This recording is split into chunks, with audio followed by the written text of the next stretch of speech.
Hi, this is a talk that I did in person for USF Osher Senior Learning several years ago.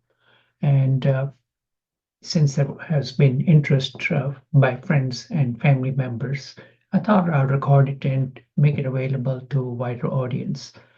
Okay, now, as a disclaimer that I'm not a teacher, so there will not be any assignment.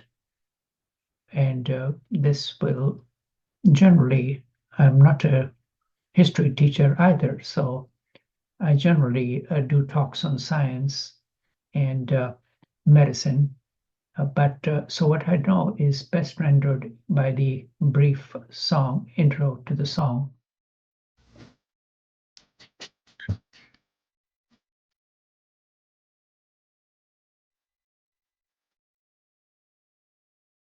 So you recall that should put you in a mood to learn a little bit more history from a pure amateur. Now, this is all in spite of the uh, end of the British Empire, worldwide there is fascination for British history, British monarchy, and other, and even British accent, obviously. And the reason for that is, and forever.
so one of the reasons for fascination is all over the world, the Brits do the pomp and pageantry very well, and the marches. And that may explain the fascination around the world for things all Brit. And this may indirectly explain why the Indian subjects were so loyal to Queen Victoria uh, for a long time. And as you see in other British shows, which were Journey into the Past, such as Indian Summers, that was on US public television a while back. Now, it all started with her, that is Queen Elizabeth I, and this was she gave charter to East India Company, and after the mutiny or the War of Independence in 1857, uh, it was India came under her direct rule of Queen Victoria and continued for another almost 100 plus years from 1857 to 1947. Now, and the two men who were instrumental in finally securing independence with a novel approach of nonviolence, where Gandhi and his heir apparent Jawaharlal Nehru. And not surprisingly, Nehru dynasty ruled India for almost 40 plus years. And eventually, the socialistic experiment, people became sour on it with the so-called Indian growth rate and were replaced by this man who had promoted muscular uh, Hindu uh, dominance to some extent while continuing with democratic traditions, and at the same time has embraced capitalism. Now, obviously, the empire has generated a huge migration of Asians into Britain from not just from India, but former British colonies such as Uganda. And it had caused some friction earlier, and it still continues, maybe not as vigorously as it is against other boat migrants, because they have succeeded in establishing. And the question has arose as to why. Obviously, there was the tradition of opposing in the people who look different by earlier in the 60s and 70s by Anna Powell, and recently with the turn back on Brexit. And the simple answer that can be given is uh, by the one of the expat Indians as to we are here because you were there. But obviously, to their credit, the Brits have succeeded in even voting for Asian Indian who was born in Britain as Prime Minister. Obviously, his tenure did not turn out to be too successful, and he's out of office, as you very well know. Okay, so moving on to, so this is the topic of this is Britain and India 400 years. Now, George Santayana, this is a overly used, quoted quote from him. Those who don't remember the past are condemned to repeat it. He was a Spanish historian born in 1863, lived to be until 1952. And that's, and the quote gives this talk an authenticity.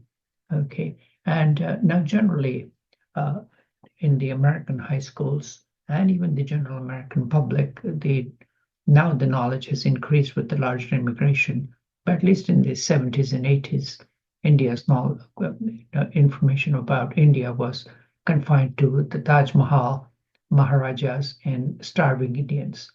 And a lot of you are of certain age remember being told by parents, finish your food on your plate because there are starving children in India.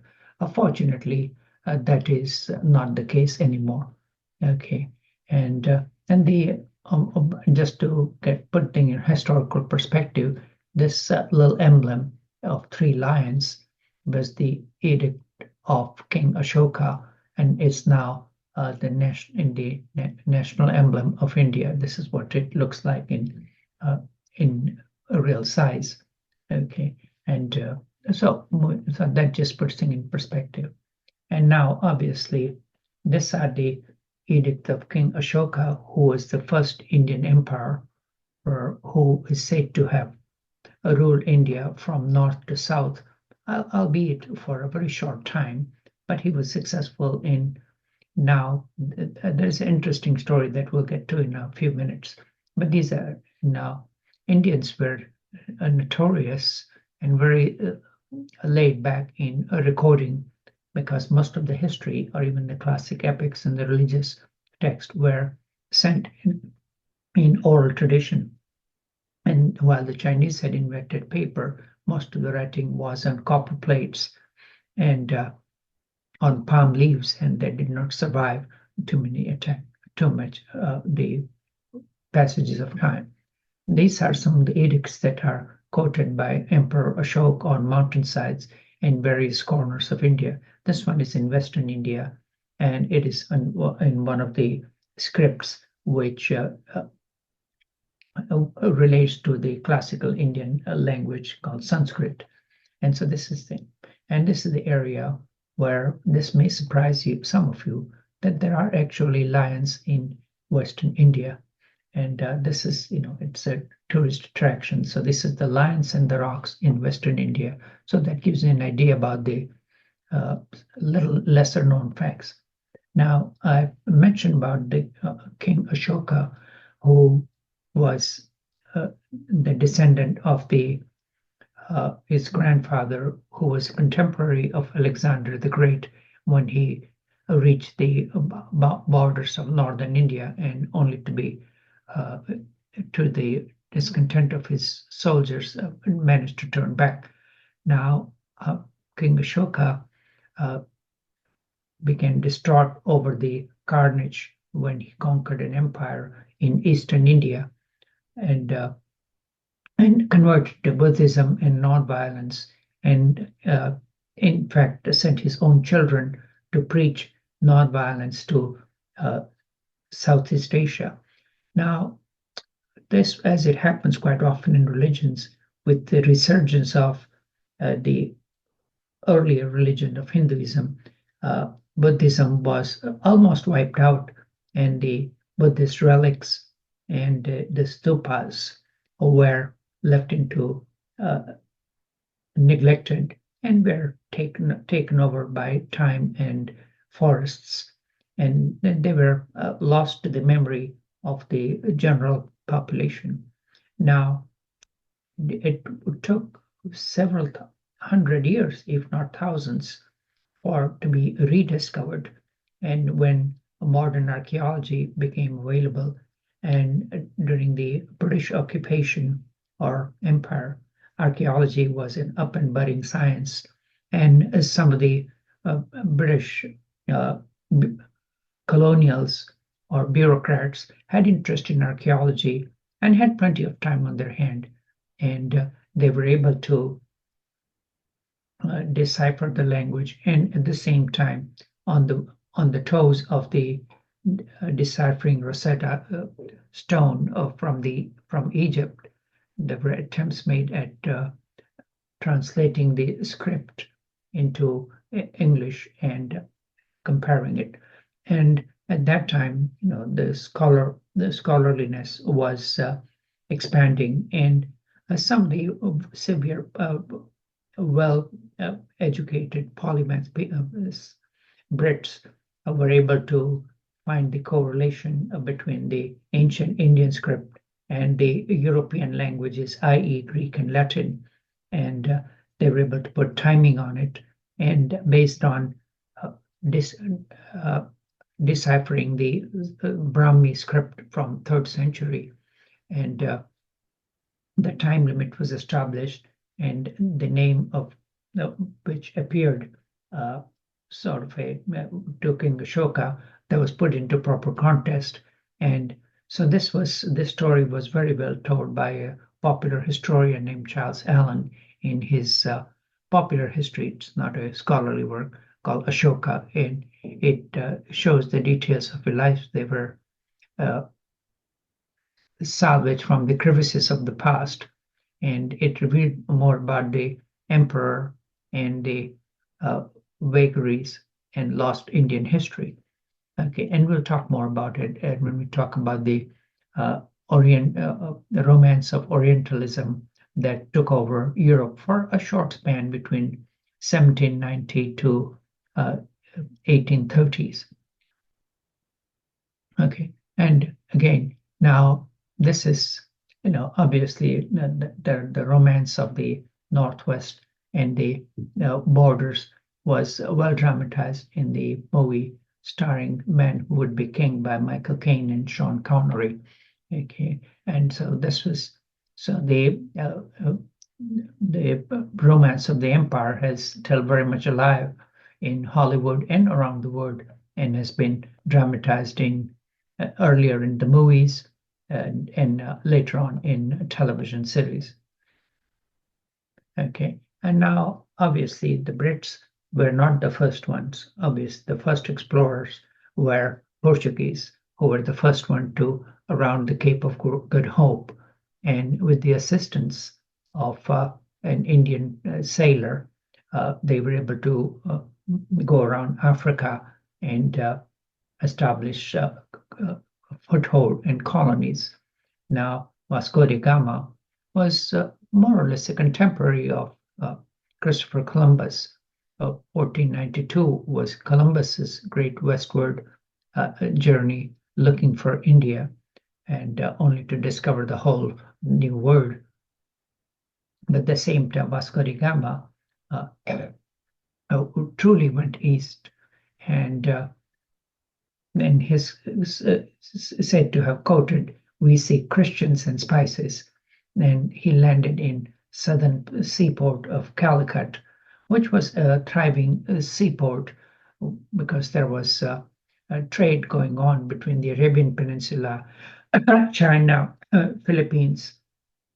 Obviously, it wasn't called Philippines at that time to a great extent, which was the West was not aware of it because the trade routes from Europe were blocked by the Turkish and Islamic civilization. Okay, so Vasco da Gama, that was the impetus for looking sea routes for trading, and in that time, where there was very little knowledge about anything beyond the so-called Holy Land in Europe, in medieval Europe at that time, and obviously, and so much so that he Vasco da Gama, when he ended up on the coast of India, he confused temples with churches, and then little did he realize that there was an entirely different religion and faith that was not monotheistic, and obviously that did not go well with the Catholic uh, upbringing, and at the same time there were enough trading competition there from the local Arabs who were trading there for hundreds of years, and they were not willing to share these spoils, and it and they obviously the fighting promptly occurred, and as it happens when two cultures crash, the culture with better guns started to win, and after the initial skirmish of not having to pay taxes, Vasco da Gama returned with more guns and managed to establish foothold on the west coast of India, in a place that is well known to most Europeans and was the heyday of the hippie culture known as Goa. And a lot of the Europeans, Americans, ended up in Goa, and quite a few of them managed to stay there for 50 plus years. Okay, so that was the start of the European foothold in the Indian subcontinent. And now, before that, there were travelers, but they were few and far, and they did not go to establish empire and build forts, and did not stay there for long. And the earliest travelers were from China, who came to seek knowledge and learn the traditions of Buddhism, which had migrated eastward, as I mentioned a little while ago. This was followed almost 800 years after by the great Marco Polo, who went on a land route to China and returned by way of sea and stopped for a while and made some observation in India. And another intrepid traveler was during the heydays of the Islamic culture was he from the Barbary coast named Ibn Battuta, who, being a Muslim, was able to travel relatively easily and made observation and wrote extensively about India. And this was followed by some Russians who went in for trading horses. But being traveling solo through Islamic culture was obviously very hard, and they were not that successful. This was followed by a Francois Bernier, who was a Frenchman from the name, and he was a physician, and he traveled in the heydays of the Mughal Empire, and with his Western medicine knowledge, he was well received. and he traveled extensively through India, through northern India, by land route through Persia, Arabia, Ethiopia, and landed up in a city on the west coast of India, which was a thriving seaport called Surat. And he described various textile workshops, and he saw the wealth and the handicraft of Indian craftsmen, and described in great length the manufacture of silk, fine brocade, muslins, and with this were and described the exquisite and thriving weaving culture. And this was obviously considered a very expensive form of clothing and was embroidered with fine needlework. He also met various religious preachers from both sides, the Hindu and Muslim. This was followed by another Italian named Nicolai Manucci. He arrived at the age of 16 and went on to become artillery captain and a writer as time went on. So there were a huge number of individuals who traveled, and some of them are maintained reasonably good records that are still accessible. Okay, moving on, all of the empire, the English were sort of Johnny come lately, but they were more successful. And in the merchants of East India who formed a limited corporation with stocks, and it was an expensive stock, but they were petitioning the Queen to give privileges to travel east and to share the spoils that the Portuguese and the Spaniards were monopolizing. And the Queen Elizabeth was initially very hesitant, but she reluctantly gave a decree, and that was the start of the East India Company. And finally, after pleading for a while, they were given the charter, royal charter, and this was they, along with various grandees of Britain, along with knights, aldermen, burgesses, people who had money to invest, they formed the Merchants of London, trading with East Indies. And for 15 years, the charter was avoided, and a monopoly of trade east of Cape of Good Hope and west of Strait of Magellan, because obviously she did not want to challenge the mighty Spanish Empire, which was in its heyday. And the earlier ships were pioneered by adventurous seaman named James Lancaster. He had experience because he had served under the pirate and sea captain Drake, who was successful in defeating the Spaniards with the Spanish Empire in the sea battle. And again, so he commanded the first voyage with a ship called Red Dragon, with relatively 3 smaller ships. He had even traveled all the way to Java, and he became one of the directors of East India Company. Now, luckily, his voyage was successful because his crew was not menaced and suffered extensively from scurvy, and he had a moderately successful trip. And he managed to use fruit juice unintentionally, without any preconceived idea as to why it was useful. And it took almost 200 years before it became mandatory.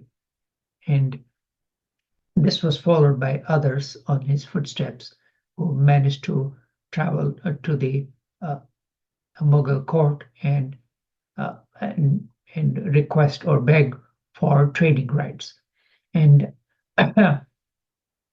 and obviously the competition for the sea trade was with the Portuguese, who already were there for almost a couple of 100 years, or at least 100 years. And this was all done for the love of spice. Okay, and this goes along with the Spice Girls, and the name has long tradition because Europeans, where the spice was more expensive than pearls and jewels, okay, and precious stones. And there were huge profits to be made with trading for nutmeg, cloves, and black pepper. And so this was going on, the trade was going on from 6th century BC, but it was squashed by the capture of Constantinople by the Turks in 1453, and that led to the rise of the oceanic exploration. Okay, so obviously, the name Spice Girls has a long history. Okay, obviously it has nothing to do with the Ice of Spars. Okay, and this was, as I mentioned a little while ago, the charter was applied for in 1599, and it took the Queen Elizabeth almost a year to make up her mind. And this was, again, the competition was fierce, not just by this time, not just the Portuguese and the Spaniards, but also the Dutch had stronger footholds, and they were more successful in securing the nutmeg trade in the what was known as the Dutch East Indies, first in Java. And this was, by that time, Java, which was originally a Hindu kingdom, had been taken over by the Muslim sultans, but they were not under one leadership and were no match for the European guns and military power. And then going back to the East India Company, the headquarters was in what is known as Leadenhall Street in London, and they went to the seaport on the west coast of India in a city called Surat. And now this is building obviously has been changed, and it is was occupied by Lloyd's Building. And this was a painting from an artist named Thomas Malton, and the company had folded by 1874, and this was their charter. Okay.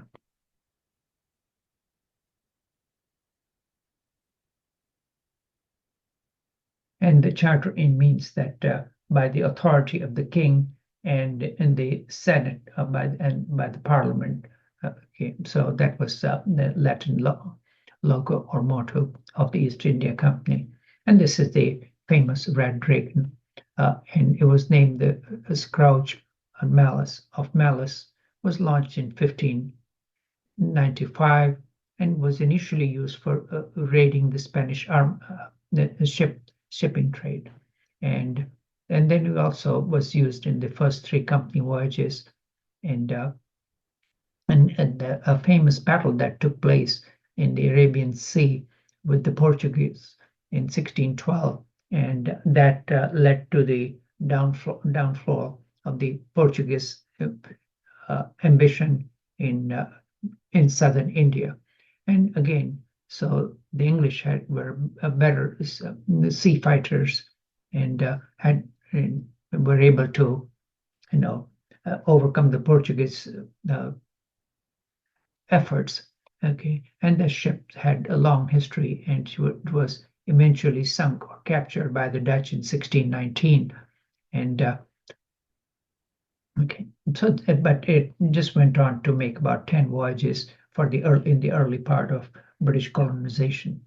Now, the British Empire, and this cartoon illustrates very well that it started in very small ventures with trading in India, and then expanded gradually to almost around the world. You can just see the tentacles of the British merchant trade, starting from the US colonies to India, Australia, New Zealand, various small colonies, and later on the so-called scramble for Africa. So they were fond of saying that the expansion of England, we seem to have conquered half the world in a fit of absence of mind. Okay, but that may be more wishful thinking and self-denial, because obviously they were there for profits and trade, which was, so the money was a big cause. And this has created the initial British mercantilism or bullionism has been well studied by various historians from Britain as well as the later communist thinkers such as Lenin. And then it has been now the Indian and Egyptian historians have studied at length. The one name that needs to be mentioned is Edward Said, who described the subaltern studies and the colonial mindset. And later on, the justification of empire has been advocated by a new historian who is the darling of the right-wing American establishment named Niall Ferguson, and he has his brief is that the empire did a lot of good things, and Britain had nothing to apologize for extensive colonization and exploitation of the rest of the world. And so you can just see that at its heights from in the early 16th and 17th century, by in the early 20th century, empire had huge length and one of the largest empire in the history of the world. They controlled almost 33 million square kilometers. Okay, and this is rivaled only by the Mongol and the Russian empires. So that had large territory and compared to the other predecessors. And obviously, compared to the world population, which was not that large at that time, they ruled over a vast number of subjects. Not so benevolently as they would like to claim. Okay. Now again, there was an American late night TV host who's no longer there, named David Letterman, who used to have a fun skit called Top 10 list of good of varieties of subjects. So I thought I'll follow his theme and try to enlist 10 causes of case against and perhaps 4 to balance the wicket. Now, the case against empire was slave trade. Now in India, obviously, there was no slave trade, but obviously there was what we'll address later in the class is called the coolie trade, and that was after the abolition of slavery in the Western Hemisphere, the so-called permit Indians were taken to work in sugar factories to the West Indies, British Guiana and Fiji, and obviously the subcontinent was subjected to huge economic exploitation for cash crops. And again, the varieties of illnesses were occurred due to starvation, and they installed something called the bicameral trading system with the local despots, rajas and nawabs, and most of them were not very good rulers and exploited their own population. And at the same time, the Indian subcontinent provided a huge military manpower to for the rest of the world, wherever the British ventured, starting from China, Africa, and even during the First and Second World War, as we'll talk about as we progress during the during the class. Okay, and then again continued the loss of the native industries, because the textile industry, which was provided employment with the Industrial Revolution, that was slowly stranglehold, and was so the India, instead of being exporter of manufactured goods, became the net importer and came to rely more and more on agriculture, and that led to the rather heavy taxation policy, along with natural disasters of lack of rain, led to huge recurrence of famines. The number of famines that occurred during the British era far exceeded those occurred in the Mughal era, and perhaps because the taxation policy was a lot more lax, while the British tax policy was dramatically different. And again, obviously, no culture or civilization is happy to be under foreign rule. So the lack of self-determination and the arrogance that that was in vogue had a huge, downfall and led to suppression of the Indian society for almost all the time.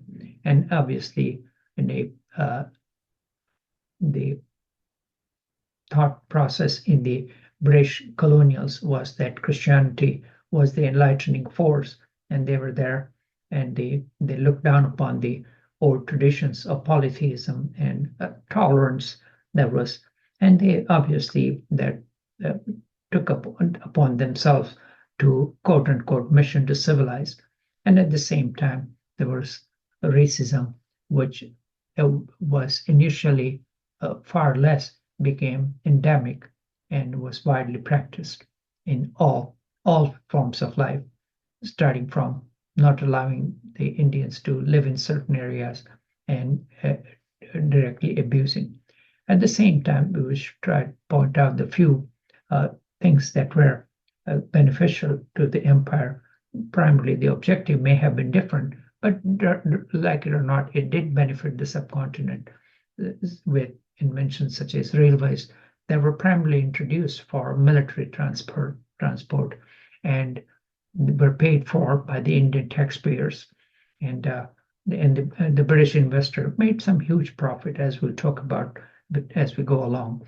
Okay, and at the same time, just for their own military, and vaccination was introduced very quickly, and to improve the crops, various canals were dug, especially in the northern India and also in eastern half of the country. That improved the grain production substantially, and that led to the population increase. And there was a small but very selective attempts at representative government was grudgingly granted. And at the same time, they were able to provide employment for a huge number of people in army because there was widespread poverty and for the rural areas and some people who are not able to inherit land. The army provided a good living, and surprisingly, which is almost hard to fathom, the army remained apolitical, and due to the clever separation of various castes and subcastes and ethnicity by the British establishment, and we'll talk about as to how that came about after the shock that they received with the 1857 mutiny, which had religious and dissatisfaction and financial dissatisfaction that led to the mutiny. So that was the apolitical army, and that tradition was well established and has continued. That even in independent India, after 70 years, army has remained very apolitical, unlike the neighboring country of Pakistan. And the other benefits were slow but steadily. Free press was introduced, land reforms were carried out, Indian bankers were very savvy to follow on the footsteps, and a gradual incorporation of India, at least for raw materials, was slowly tied in with export, especially on the tails of the American Civil War, and that Indian cotton manufacture got a breath and were able to make some enter into the world market. And in spite of resistance, some of the savvy Indian businessmen were able to start the steel industry, especially in northern India. And last but not the least, sports which were not integral part of the Indian culture, were introduced. And last but not the least, India was the English language gave them a head start with the Western sciences and allowed them to communicate with each other. And this is well summarized because India, like Europe, has a huge number has at least almost 20 official languages, or almost 30, and a huge number of dialects in the thousands. And so they were able to communicate with each other, and initially with English, and then later on the northern language, which was spoken by 40% of people, called Hindi, was given the primary status, but English was continued due to the lack or reluctance of acceptance by the southern states. Okay, and you can see that is well summarized in one of these Indian cartoon about no Hindi, English to continue. Okay, so this was, then, okay, so now initially people went as pirates, as we mentioned earlier. The coast of India was regarded as a favorable field for filibusters, i.e. freebooters. The earlier were people who came along with Vasco da Gama and then continued by the Dutch and later on the English.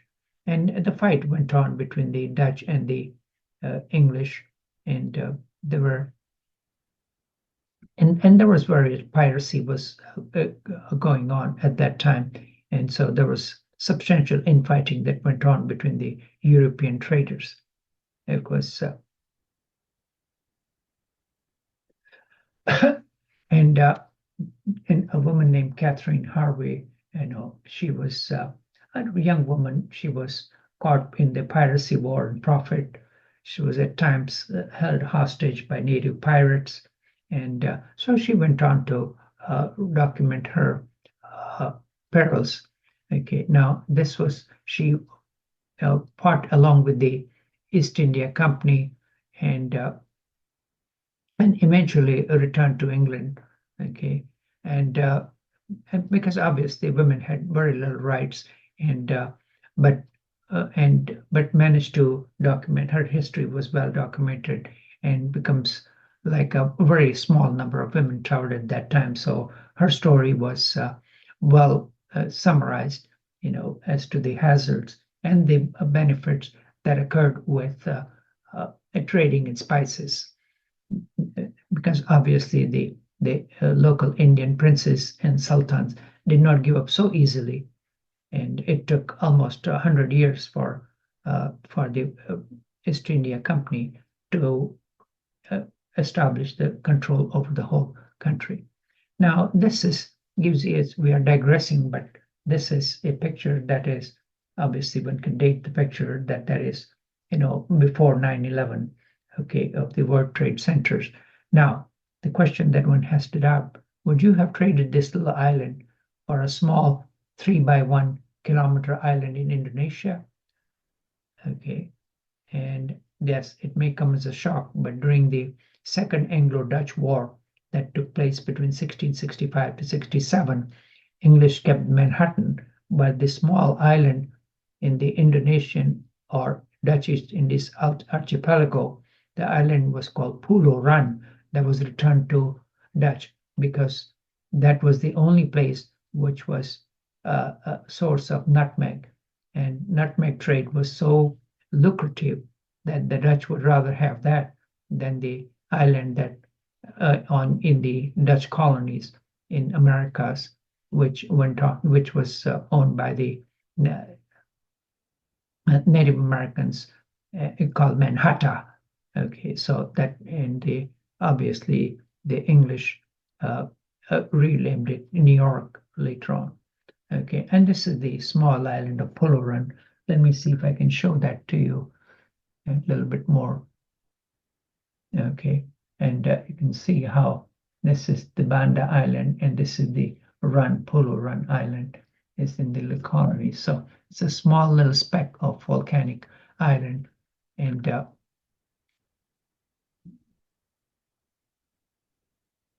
so that goes with the valley, and this shows this map shows in more details as to how the Banda Islands and the smaller magnification shows where it is. Nutmeg and maize were the big trades. And obviously at that time there is a small historical incident that during the Iran-Iraq war, water torture was tried on the Iraqi prisoners, in Abu Ghraib, which was notorious punishment that was inflicted. But there was nothing new under the sun. In 1623, when the Dutch and the Brits were fighting, in a small a place called Amboina massacre that took place in 1623. You can see how the water torture was tried at that time. It's depicted in this little picture.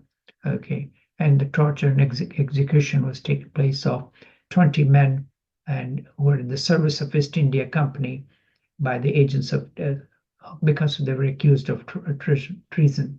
Okay, and again, so you can see there's a classical water torture or waterboarding, as it was called during the Abu Ghraib incidents. Okay, and obviously there were some Chinese and Malays and locals, so it was a amalgam of varieties of people who were there to simply to make money. Okay, and then obviously this continued during the reign of Oliver Cromwell.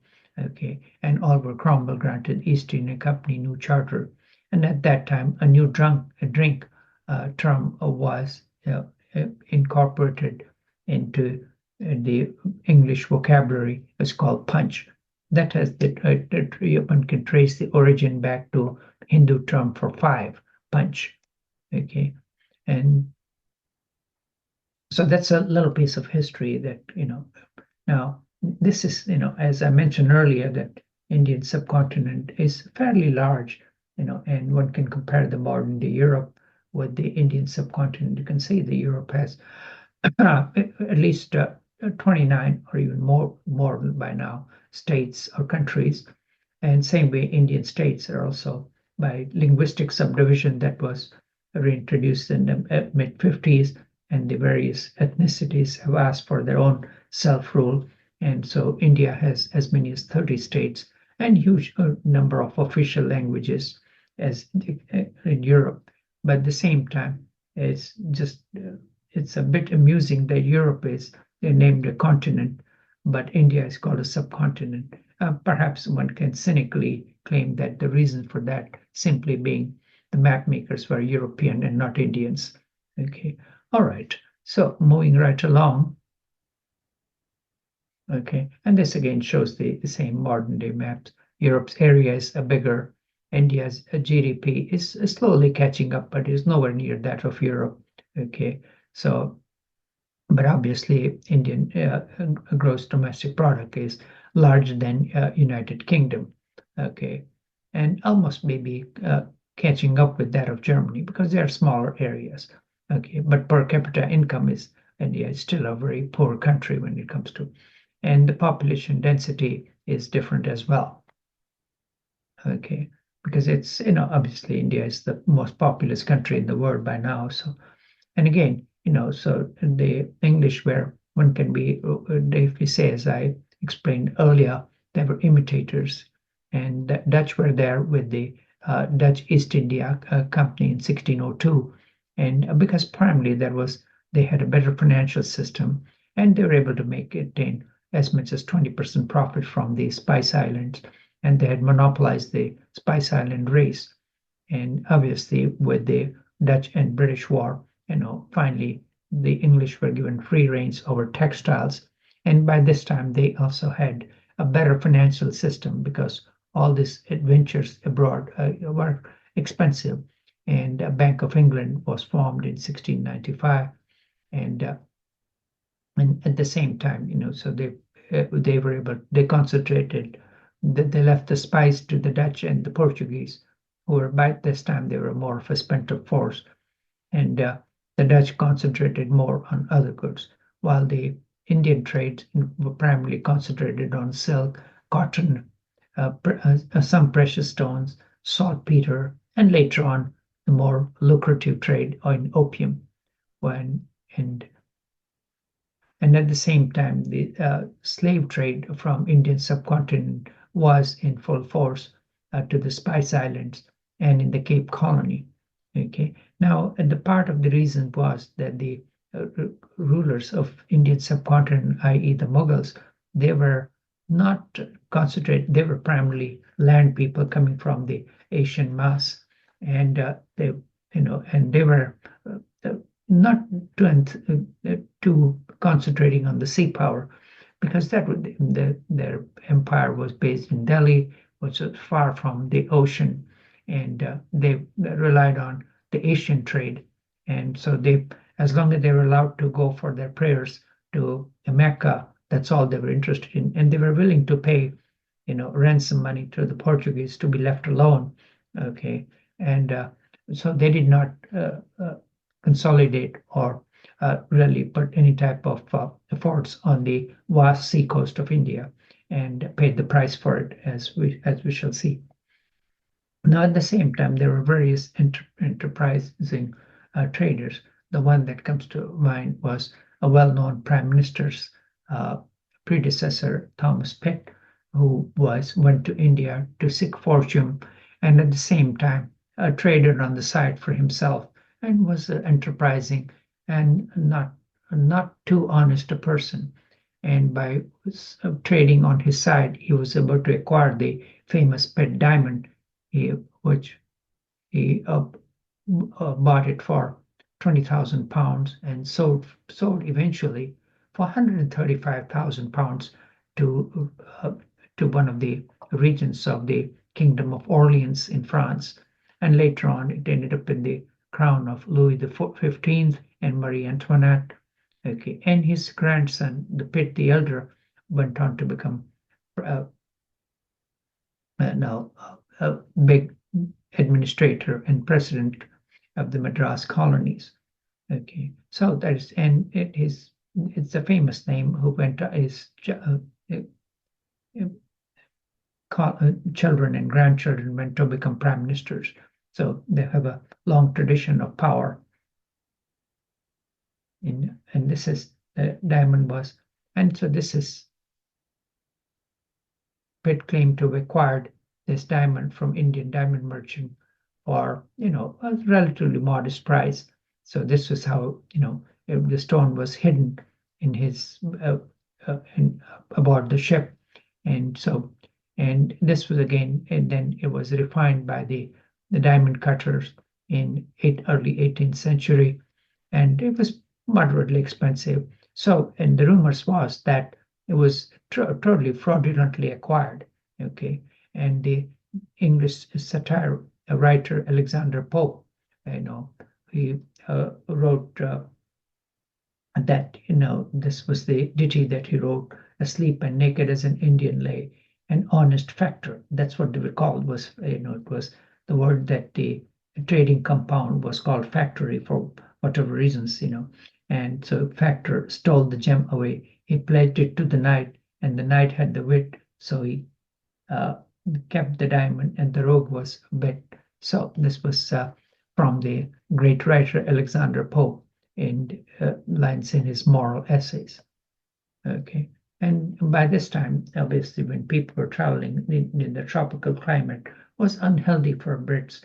So the earliest introduction to the medical service was one of the first Western advances that was introduced by ship surgeons, and this was established as early as 1614 and continued in various capacities and expanded until 1947.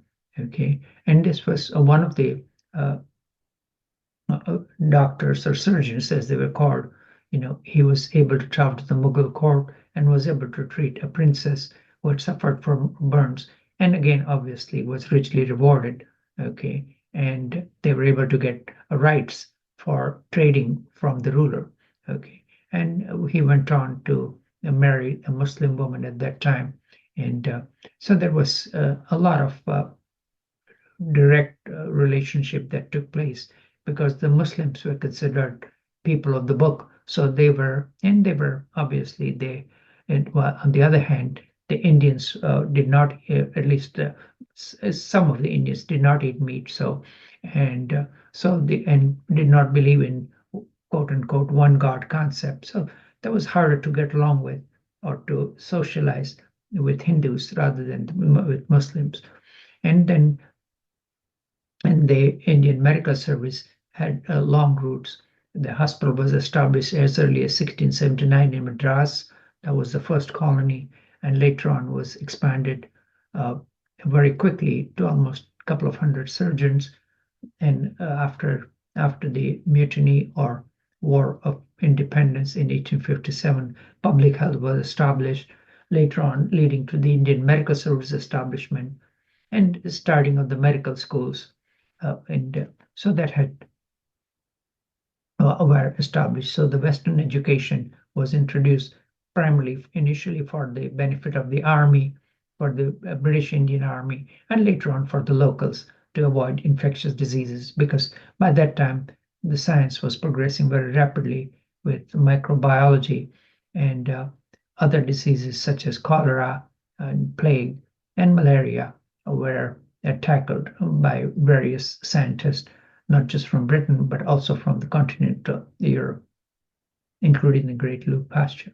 And again, the journey was hazardous, as one can see from this diagram, that your gums would start bleeding with scurvy and the tongue would enlarge.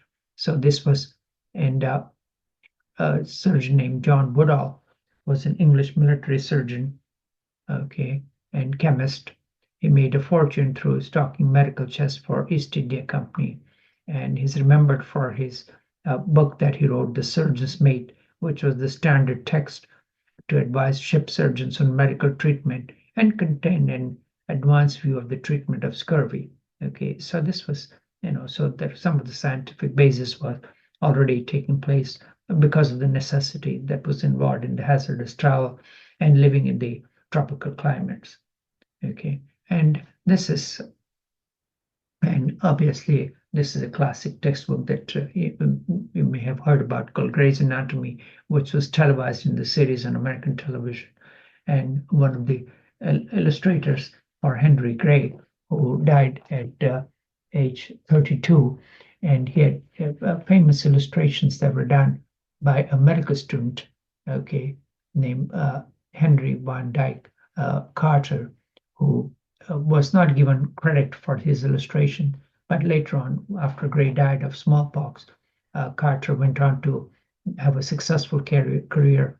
He obtained his degree from University of London, and later on became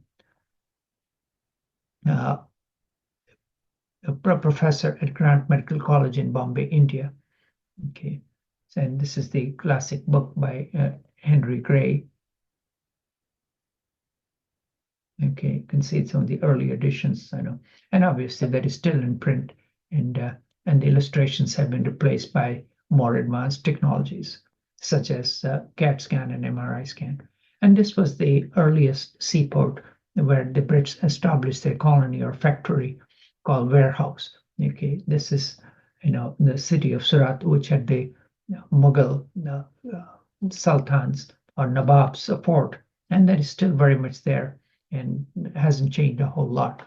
Okay, and later on, obviously, it was on a river which drained into the Arabian Sea. It was 12-mile inland, and with silt and coming from the interiors, the port became not navigable, and later on, a better seaport was available, i.e., Bombay, and on the west coast and on the eastern side, Calcutta, which was in the swampy area of the Ganges and Brahmaputra and the big rivers, was established because that was a more lucrative direct source for trade for cotton, silk, and obviously tea and opium. So that was, so the two better ports became available, leading to the decline of Surat as a trading as and as I mentioned earlier, there were a lot of infighting that was going on between private traders of different European powers. And as I mentioned earlier, the initial idea was not to conquer, establish an empire. They went in as merchants for various commodities. And by this time, there was enough capitalist system was established in Europe to provide enough finances. This was later on followed by, we talked about pirates, and then on their tails became the planters who acquired land, later missionaries, bankers. Okay, so all sorts of other people gradually, managed to go to subcontinent to make fortune. And obviously, the East India Company grew substantially with the benefit of not having to pay taxes, and expanded with uh, dabbling into military ventures and uh, getting land and tax revenue on the farmers and the yeomen. And this was and that's where the European colonies in the subcontinent. One can see, if I can zoom in on that very easily. You can see this is the part of Surat that was 1612, followed by the Portuguese colonies in places called Daman. Later on, Bombay came into power. That was received as a diary. Goa was the earliest one. And you can see that the other Dutch and other countries had, and even the tiny Denmark had established as well. Okay, so you can see that there was a mad rush, to predecessing the African things about over the varieties of European powers, and obviously between the French and Portuguese and the English. Eventually, the English got the upper hand due to better financial trade and better sea power. Okay, so and it's the ramifications of the French and English wars became very apparent, as we'll talk about in a few minutes. And that Danes were obviously, they were outgunned and outclassed, okay, very quickly. And the Portuguese were losing, they're running out of strength. Okay, and then there were the Indian resistance, a word or two about it, that the Indian resistance was poor, and the only one time an African slave who rose on to become a naval commander in the Mughal army, he was the only one who was able to defeat the British Navy of the East India Company and at one time. But obviously, there was a lot of infighting amongst the Indian princes at that time, so they were not able to capitalize on the naval victory that they had for few years. And then again, you can just see that the Zion Church and the Danish Protestant Church was established in southern India. Okay, and it's still very much there. Okay, and this was restored, after the or to Danes, but and now there's a Danish museum in that area as well. Okay, saltpeter. Okay, now this may surprise you. This is simple, used as a ballast, imported to Europe, and then later on came to be useful as an explosive for gunpowder. This was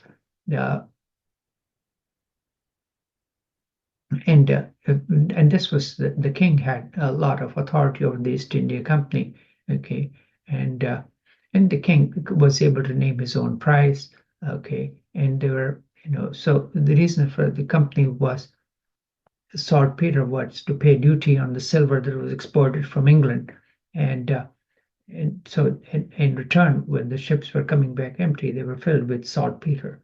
Okay, the Sulier bullion was used as a trade, because obviously the British were traded in wool, and they did not have a whole lot to offer to the subcontinent. So the balance of trade was heavily in favor of the Indian merchants.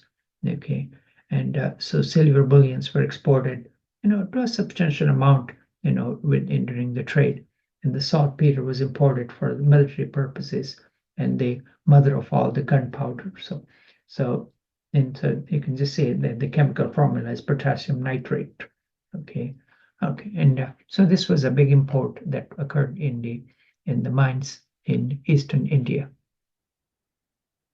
Okay, and thus it's interesting. This is a side bit that may surprise some of you, that the first Indian to come to Britain was a small boy in 1614 who was baptized by a clergyman, and was given a name by Reverend Copeland, and he was given a name Peter Pope, and he was brought to England in as early as 1616.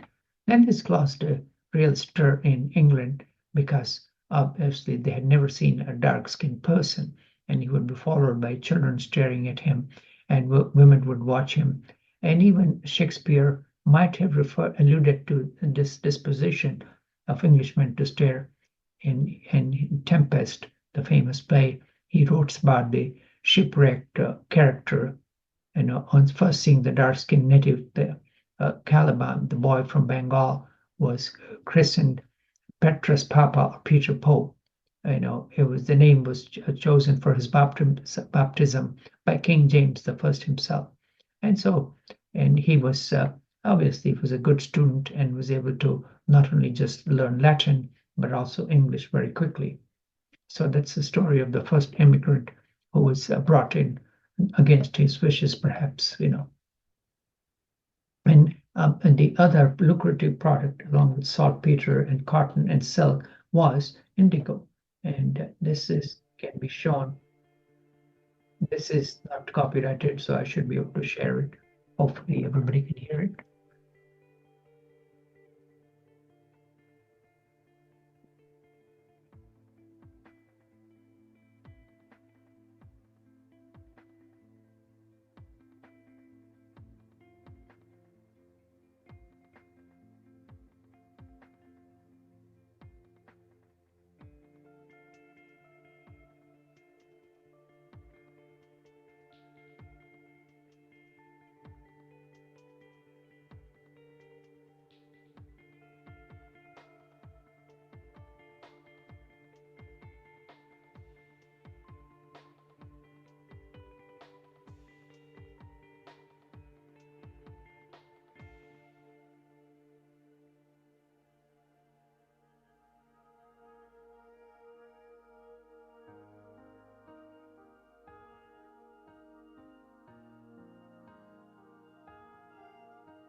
So you can see that, and the other important product was silk. That's been around for a lot longer, it's 200 before the current era. It's manufactured all over India.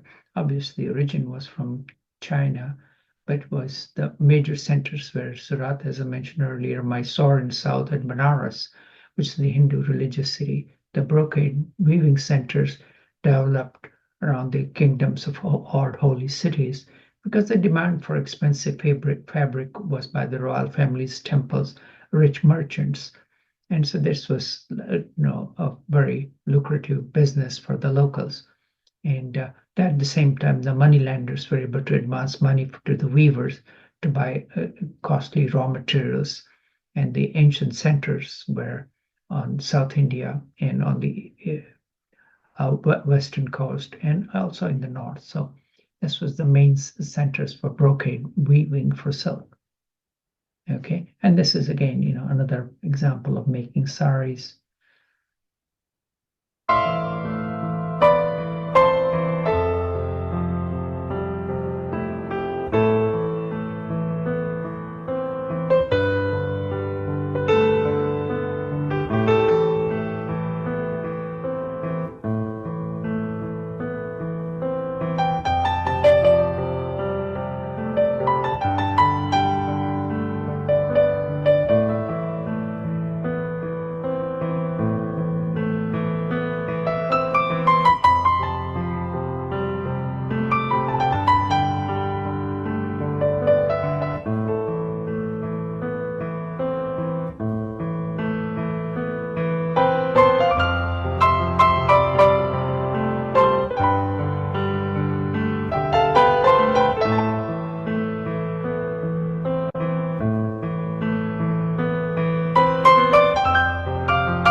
So this may shock you as to how labor intensive it is and less mechanized, okay, process that is. And this is a relatively modern product, so that you can see the difference between the indigo and the making of the sari. Things haven't changed dramatically.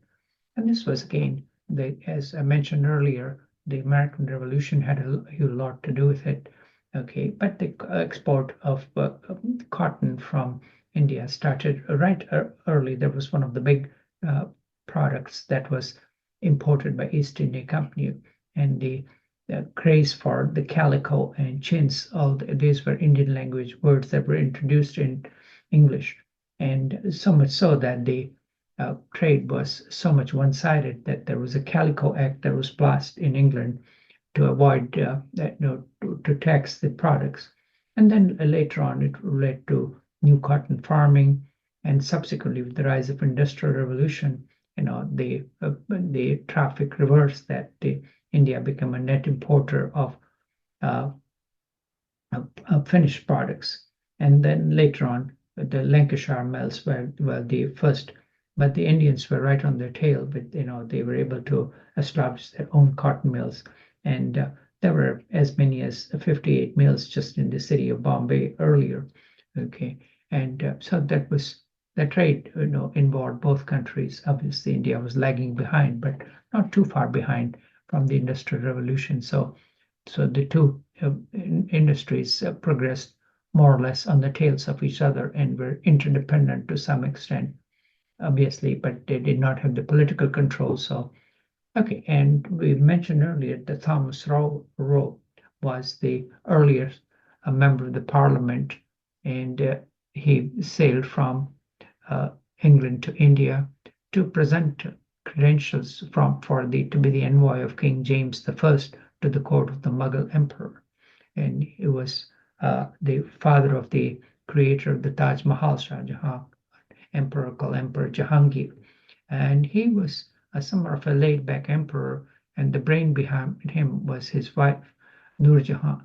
Okay, and at the same time, and Thomas Roe came in with the credentials, and having being an upper class man, he went with the gun salute at the arrival of the ambassador, and was received appropriately by the local uh, Sultan of Surat city, and this was by this time the control of the central authorities in Delhi was fading to some extent, and the local chiefs were more of their own uh, uh, law into because of the distances involved. And at that time, the Portuguese had the sympathetic ear of the local Muslim Nawabs, and so Thomas Roe had somewhat of a difficult time, but somehow he managed to travel to the court of Jahangir and was kept waiting for several months before getting audience to the emperor himself. Okay? And we talked about, so this was the start of the from trade gradually they indulged to exploitation, which we'll talk about, and obviously their policy was to have the Indian, to supply the military might to the local and started dabbling into the Indian politics. And at the same, the Mughal Empire was having their own troubles with the invasion from the northern border, not the Himalayas, but the what is present day Pakistan and Afghanistan areas by the uh, Sultan of Nadir Shah of Persia, and he came in with a huge army and was able to defeat the Mughals emperor in 1739, and was able to run away with the famous peacock throne and the Kohinoor diamond, which ended up in the court in Persia, as it was at that time. And this involves the tale of the famous diamond Kohinoor, which traveled crisscross from South India, where it was mined in the early days, to the Mughal court, to Iran, and later on to Afghanistan, and and finally ended up in the Sikh court, and eventually made its way to Queen Victoria. So it's a fascinating tale, which you'll get to as time permits. And again, we already talked about the East India Company as a limited liability company and a monopoly, and but at the same time was dependent upon the uh, uh, good offices of the king, and again the king was not obviously knew that he was able to tax the East India Company, so it was a money making business, uh, and so he turned blind eye to how they actually operated as long as he was able to get his share of tax revenue. Okay, as we talked about, all the products that were brought in were taxed by the king, and he took his lion's share from it. And this is a well summarized by an English historian named John Kay about the quote unquote honorable East India Company. So it's a nice term for those of you who want to know more about it. Okay, and again, so this was, we're summarizing all over that they not only just landed in India, but had expanded further east, as going as far back as Japan. Okay, and formed on the eastern seaboard, established a fort called Fort Williams that later on became Madras, and now it's renamed Chennai. And at the same time, they stopped by in St. Helena, and they were instrumental in exporting tea to the American colonies, which was the nidus for the Boston Tea Party in 1773. So the East India Company had long arm and reach. Okay, and later on they decided that it was a lot more expensive to import tea from China, so they thought that the climate was suitable for planting tea in the foothills of Himalayas, and that led to the rise of the famous Darjeeling tea. Okay, and at the same time, the French were not too much of a tea merchant. Napoleon was favored coffee, and there was a rise of the Yemen coffee, and so there was a different habit for the refreshing drink that took place in the British versus the continent. Now, an interesting character who is worth mentioning is a guy named Elihu Yale. Okay, now Elihu Yale was an American by birth, but obviously, this was before the War of Independence of Americas, and so later on he went to London, obviously, and got some education in London, and later on was able to go as a trader to the East India Company in Fort Williams, and subsequently was named Fort Madras, and obviously was not about trading on the side, even though it was illegal, and perhaps may have indulged in slave trading as well, and later on became immensely wealthy. And when Reverend Mather was asking for donations for college in Connecticut, he donated some money to the college, and that later on was established as Yale College and went on to become the famous Yale University. So the links between the Americas, Britain, and India have a long root and were directly involved in the French-Indian Wars and the War of Independence. Obviously the trade was involved in all the three countries. And somebody had written a nice description of Elihu Yale. Born in Americas, in Europe bred, in Africa traveled, and in Asia he wed, where he long lived and thrived. In London dead, much good, some ill he did. So all is even, and that his soul through mercy gone through heaven. You that survive and read this tale, take care, for this the most certain exit to prepare where best is in peace. The actions of just smell sweet and blossom in silent dust. Okay, and he married a mistress who was the widow of a Jewish diamond merchant, and they were trading all around the world into the Philippines and the colonies, as we mentioned earlier. And at the same time, they, for good measure, they stopped by in Shiraz for their famous Shiraz wine. Okay, and now again, we mentioned that Bombay is the big thriving seaport, and there was a small fishing village on the Arabian Sea, and this was controlled by the Portuguese. And when the royal wedding took place between Charles II and Catherine of Braganza, okay, this was given as a diary from the to the King of England, who was Charles II at that time, and now he. Later on, he had no use for it. He did not even know perhaps where it was. And so he gave it to East India Company, and they immediately saw that there was a natural seaport, and they decided to move their main base of operation from Surat to the 7 islands around Bombay, and that was the rise of Bombay.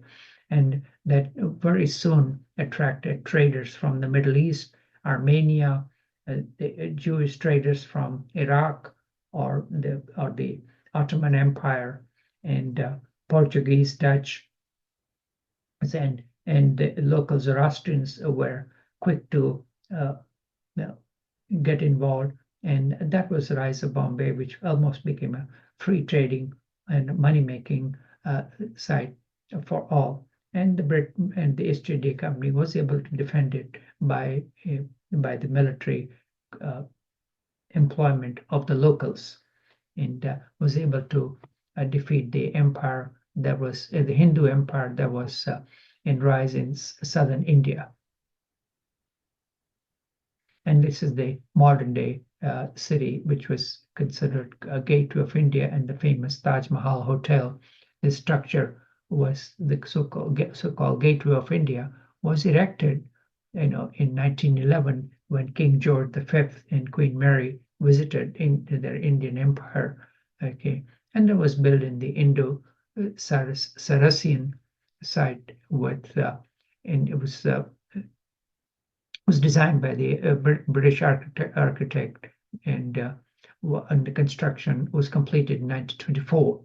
And this became the ceremonial entrance for various viceroys and the governors of Bombay, and it allowed access to India because it was close to the rail. By this time, the railway was, connecting all the four corners of India, and gave access to the British Army and administrators throughout the subcontinents. Became the biggest port of entry for the.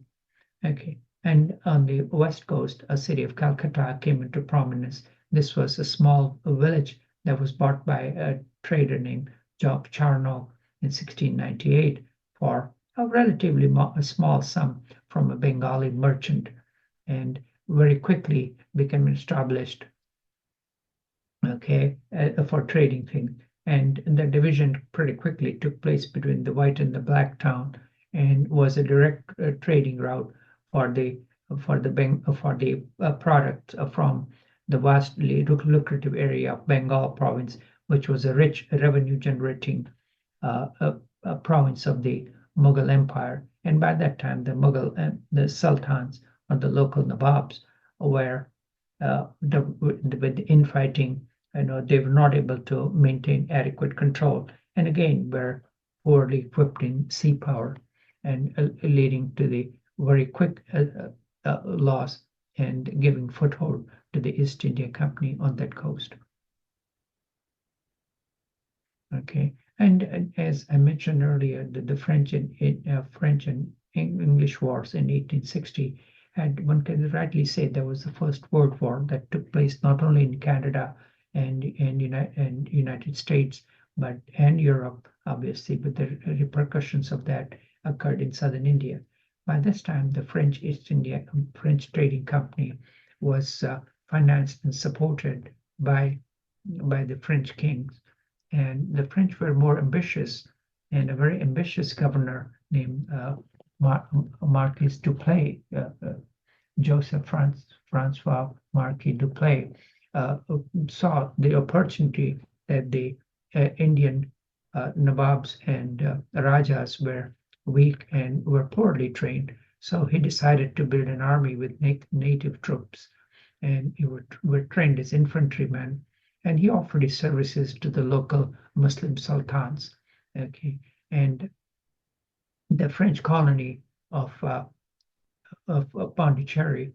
So when the French decided to indulge and get involved in local politics, the Brits, to keep up with the French, they decided to attack the French colony of Pondicherry, and finally, with the conclusion of the war in Europe, the peace treaty was also concluded in South India, and unfortunately for the French, they did not get enough naval support, and that led to, well, on the other hand, the British Navy was by that time quite powerful, and that's by sending reinforcement they were able to overcome the French presence. And you can see how the French colonies, and they were actually bigger in South India at that time than than the English. And later on, obviously, the English expanded at the cost of the French.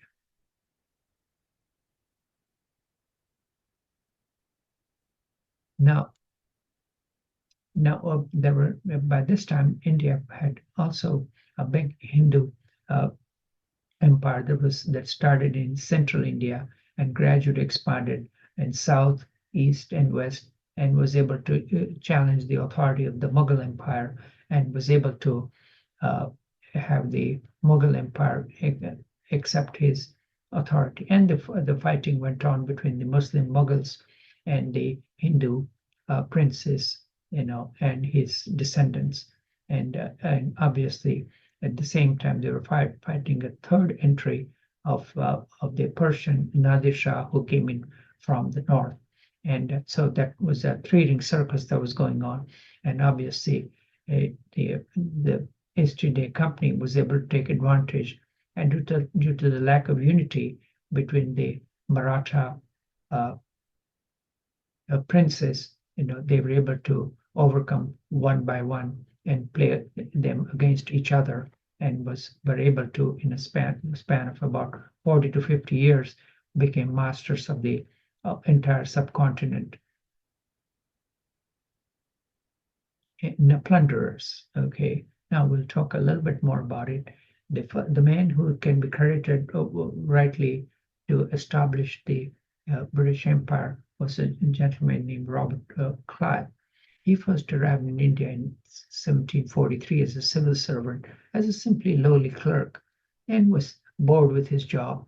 But then later on, he decided that he was a better soldier than a clerk, and transferred to the military service of the East India Company, and was able to take a relatively small battalion of native trained and British troops, and was able to defeat the French.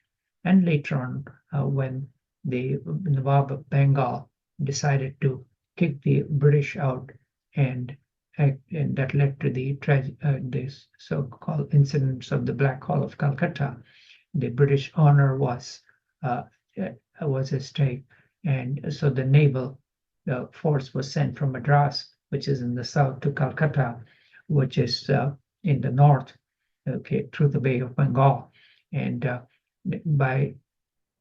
again, due to the infighting between the Mughal sultans, the Clive was able to establish victory at the Battle of Plassey, which can be rightly considered the start of the British Empire or colonization of the subcontinent, and was able to get the rights to collect taxes on a very lucrative province of Bengal, which was manufactured cotton and jute, and obviously rice and indigo. So all the various lucrative products they were able to tax, and with the cooperation of the local Hindu traders and merchants who were landowners, and the sufferers were the peasants and the farmers. Okay, and Clive became immensely rich and was able to establish an estate, was able to buy an estate, was able to buy his way to the British Parliament. Okay, and again, what he did was he was able to train the local soldiers, and was able to capture Bengal by means of bribes in the Battle of Plassey, as we talked about. But at the same time, to give him credit to, he was a very excellent leader of men, and was able to inspire them to follow him, and showed bravery when overwhelmingly outnumbered. And this was the rise of the introduction of the word Nawab into the English language. At the same time, on its tail followed the word loot, and with the and the varieties of artifacts have ended up in various estate houses in Britain. Okay, and at the same time, the Mughal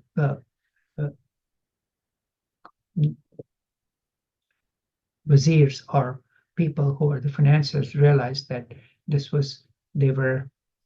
traders were obviously not there for the good of the locals, but were obviously crooks in their way.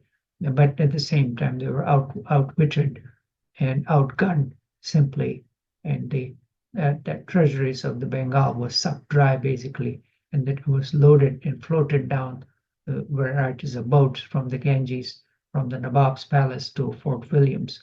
Okay, and at the same time, these wars were expensive, and the East India Company was overstretched, and they had to ask for loans from the Bank of England, and because, as it is commonly said in nowadays in the West, it's too big to fail, the bank bailed them out, and obviously by increasing their military presence, they were able to expand their territory and were able to self-finance. So obviously, money was a big object, and the other fighters were a colorful character named David Ochterlony, who was born in Massachusetts and was traveled and fought with the British against the local princes all over southern India, against the Marathas, the Hindu princes, and as well as far back as Nepal. Okay, and he, again, at that time, polygamy was widely practiced in India. The Mughal sultans had many wives, and so did some of the Hindu Maharajas as well. So David Ochterlony followed the trend, and he had married 13 women. Okay, and again, went on to have a very successful career in Britain as a member of Parliament. Okay, and again, this just shows the idea of how the British administrators and military people had very quickly adapted to the rather open Mughal lifestyle, as smoking the hookah, dressing as natives. So there was a period where there was a lot of cultural exchange that took place between the two sides. Okay, and that again changed with the arrival of women into the subcontinent, and as you can see how the British were dressed in the costumes and were indulged in cockfighting and betting that was going on. So this was one of the paintings that was done for cockfighting. Okay, so the gambling and this was another diagram, another artwork of the scene of Calcutta, how the steamships that by that time had arrived, and this was, how the trade went on. So this was an artistic depiction. The same. Another example as to how, the local, take care of the children, the local women were employed, and there was the introduction of the word aya in English language to take care of their children, because the women were considered too delicate to look after themselves at that time. And at the same time, varieties of other people who had done some, went in and saw some of the older Ayurvedic technology that was there. This surgeon named James Forbes, who was impressed with the Indian eye surgeons, and he wrote impressive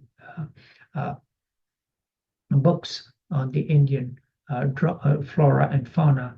Okay, and at the same time tried to document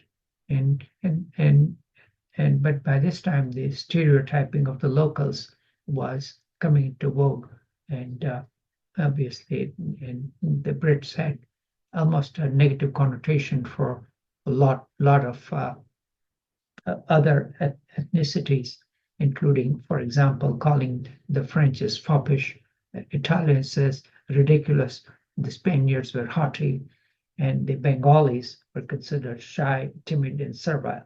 So the prejudices were published in Oriental memoirs. And so, again, the class distinction, various ethnicities distinction was very much getting entrenched. Okay, and these are, some of the summer palaces that were depicted on the Mughal style, just for completion of the same. Now, obviously, before we wind down today's talk, I'll mostly mention the episode that was during the fight for the Battle of Bengal. Some of the Brits were on the losing end, and some of the few of the soldiers and their wives were arrested and kept in a relatively small house by the Nawab of Bengal. Okay, and obviously they had no they were able to tolerate the heat, so they had no idea that this would be a difficult situation, in an overcrowded situation. The people who were not used to the heat, and they were smothered and died, and that became the so-called cause célèbre of the fighting, and was became a big news item in Britain as the Black Hole of Calcutta. And again, it took, you know, and so these were people were British sergeants, corporals, soldiers, and so, and some of the Portuguese. Okay, and so this was and this has there have been some exaggeration, so the exact number is still a cause of debate, but a moderate number of people did die due to heat exhaustion. Okay, and that made a good copy and became well known and attached to the inhuman thing of the Asiatics, as they were called in those days. Okay, all right, and this was the classic depiction of the of Battle of Plassey. It was 1757, as the American colonies were slipping out of the control of the crown. On the other side of the world, Britain was slowly establishing an equally lucrative empire. The Raj depended upon the soldiers and sepoys. Okay, and it took from 1757 to almost 1856 to accept in saying. And again, the Nawabs, they're infighting between the two grandees on the Mughal side, so they were able to hand over the tax-free revenue to the British governors of at that time. And this is again, the fact that the Raj depended upon the local soldiers who were trained by the British and fought for the British, because again, it was kind of a very little sense of, because they were poor, they were trying to earn a living, and there was no sense of nationality or loyalty. And this is still a very hard fact for the modern educated Indians to accept, that without the collaboration, there is no way the East India Company could have succeeded. And obviously, at that time, one must point out that the Hindus were always a second-class citizen in the Mughal Empire. Obviously, some of them collaborated in advance to fight for them, but the overall status of the local Hindus was very second class in their own country. Okay, and so this is okay. And how does the name India came about? Let's to dwell about it. And this was the name that was given by during the Alexander era. Then there are 5 rivers. The one is called Sindhu, Sindhu, Sindhu, and this Sindhu was hard to pronounce by the Greek, so that's how they became Indus, the land of Indus. And so now there are varieties of names that are given. The Mughals call it Hindustan.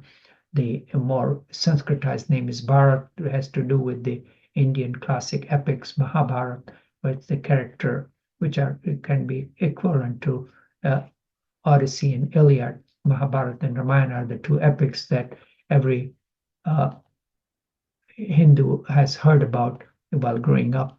Okay, and so this is, and again, the way there are stereotypes in Europe, there are stereotypes in India. Okay, for example, the people from Gujarat are considered very businessmen. Bengalis are considered intellectuals and argumentative. The Sikhs are considered soldiers, but somewhat slow on the uptake. So there are stereotypes in all cultures and ethnicity that takes place. Okay, so that's how the names came about. Okay, and again, the Indian diaspora has made on the tails of the British Empire has made into America. This is a young Kamala Harris, who is running for president, and the wife of the vice presidential candidate J.D. Vance is of Indian ancestry. Okay, and okay, so we are finishing with the part 1. I'll stop at this time. I've recorded for almost 2 hours. I will stop the recording, and I will continue next time. Thank you. Bye-bye.